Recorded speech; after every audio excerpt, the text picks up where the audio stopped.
आप देख रहे हैं हमारा YouTube चैनल दी सच्चा भारत और आज के इस बुलेटिन में आपका स्वागत है।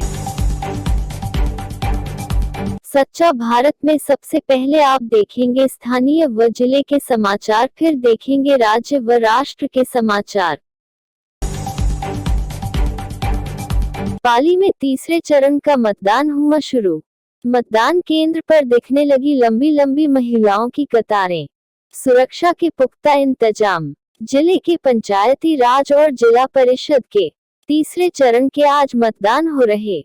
आज प्रातः सुबह 7 बजे शुरू हुआ मतदान से मतदाता अपने मतों का उपयोग कर रहे। तो वही जिला निर्वाचन अधिकारी अंशदीप द्वारा एवं जिला पुलिस अधीक्षक राहुल कोटोकी द्वारा सुरक्षा के पुख्ता इंतजाम किए गए हैं। चप्पे चप्पे पर पुलिस और आरएसी बल तैनात है। जिला निर्वाचन अधिकारी द्वारा संवेदनशील बूथों का निरीक्षण और अवलोकन किया गया। पहले पत्नी पर चाकू से किया जानलेवा हमला, फिर खुद को भी किया घायल। आरोपी पति गिरफ्तार। पाली जिले के रास थाना क्षेत्र के धनेरिया गांव का मामला।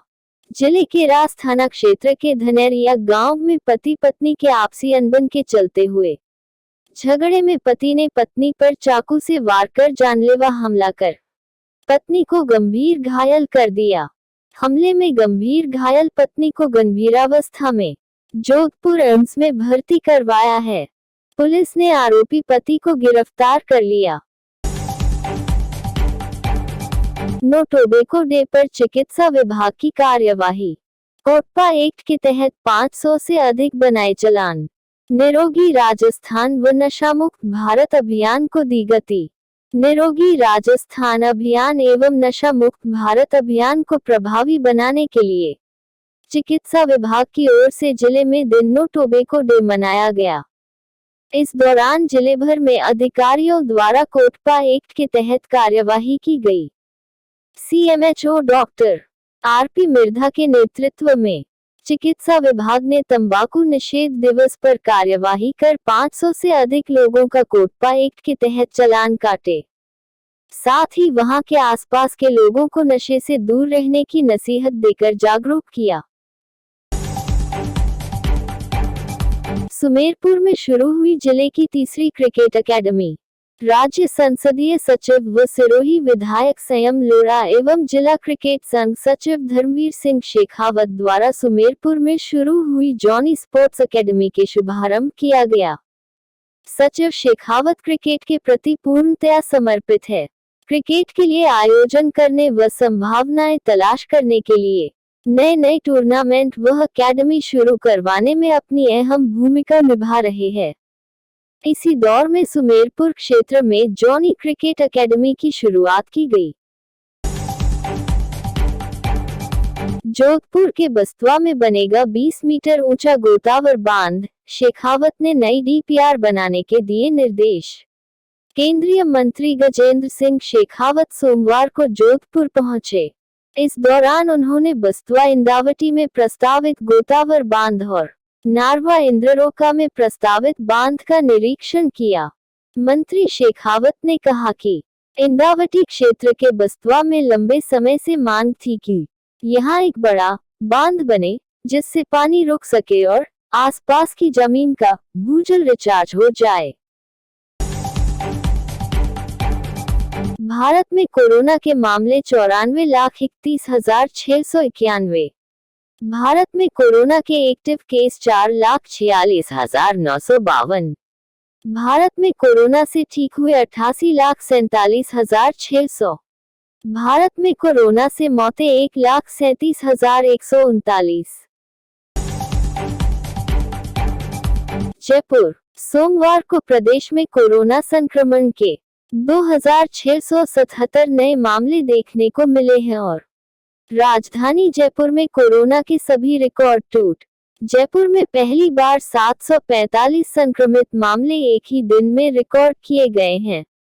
वहीं प्रदेश में कुल संक्रमित मरीजों का आंकड़ा बढ़कर 2,68,063 पहुंच गया है।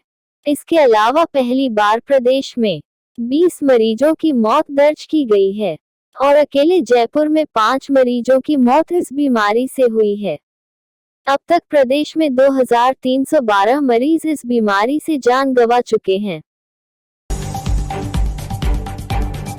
मारवाड़ मेवाड़ अंचल के जिलों की कोरोना रिपोर्ट। अजमेर से 68, बाड़मेर से 12, भीलवाड़ा से 84, बीकानेर से 79, चित्तौड़गढ़ से 44, डूंगरपुर से 83, जैसलमेर से 17, जालोर से 37, जोधपुर से 475, नागौर से 90, पाली से 56, राजसमंद से 21, सिरोही से 38 और उदयपुर से 65 संक्रमित मामले देखने को मिले हैं। पीएम बोले, सीमा पर हो रही घुसपैठ का मुंह तोड़ जवाब दे रहा है भारत।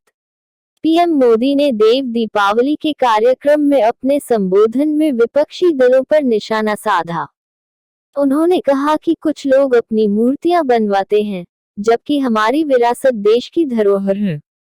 उन्होंने कहा, काशी के लिए एक और भी विशेष अवसर है।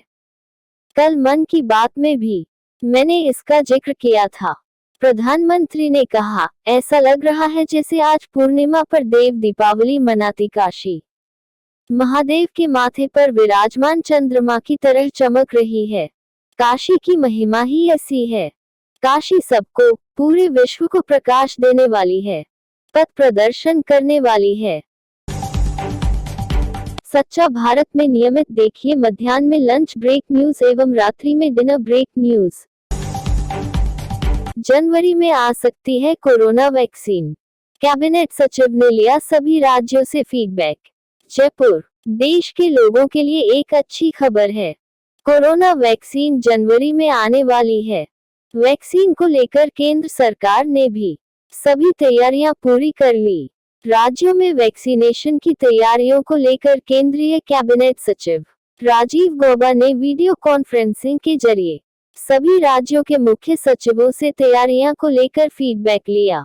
वीसी में प्रदेश के मुख्य सचिव निरंजन आर्य ने राजस्थान की पूर्व तैयारियों को लेकर पूरी जानकारी दी। कृषि कानून पर बोले पीएम, गंगाजल जैसी पवित्र नीयत से काम किया। वाराणसी, पीएम नरेंद्र मोदी ने कहा है कि किसानों के हित में सरकार लगातार काम कर रही है। न्यूनतम समर्थन मूल्य एमएसपी को लेकर हो रही आलोचना के संदर्भ में पीएम मोदी ने कहा कि दशकों तक हुए छल के कारण किसान आज आशंकित हैं।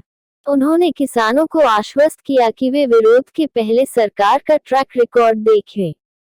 मोदी ने कहा कि मुझे एहसास है कि दशकों का छलावा किसानों को आशंकित करता है, लेकिन अब छल से नहीं गंगाजल जैसी पवित्र नीयत के साथ काम किया जा रहा है। वादों को जमीन पर उतारने के इसी ट्रैक रिकॉर्ड के बल पर किसानों के हित में नए किसान सुधार कानून लाए गए हैं। किसानों को न्याय दिलाने में ये कितने काम आ रहे हैं, ये आने वाले दिनों में हम जरूर अनुभव करेंगे। दिल्ली से हरी झंडी मिली तो दिसंबर महीने में मिल जाएगी डोटासरा को नई टीम।